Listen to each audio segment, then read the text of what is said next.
சிங்கமுகன் போருக்கு வரா, முருகப்பெருமான் அவனையும் அழிக்கிறான். அந்த சிங்கமுகன் சாகல்ல. அதான் முருகப்பெருமான் யாரையும் அழிக்க வந்த அவதாரம் அல்ல. ராவணன் செத்து மண்ணோடு மண்ணானா, துரியோதன செத்து மண்ணோடு மண்ணானா.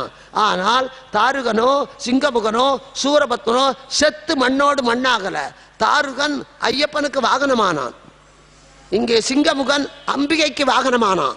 இன்னைக்கு நீங்க அம்பிகை கோயில சிங்க வாகனம் தான். எந்த அம்பாள் கோயிலுக்கு போனாலும் அவளுக்கு வாகனம் சிங்கம் தான். நீங்க திருப்பதிக்கு போனீங்கன்னா ஒரு வேடிக்கை பார்க்கணும். பெருமாள் கோவில் மதில் மேல கருடன் தான் இருக்கும், கருட பொம்மை தான் வச்சிருப்பான்.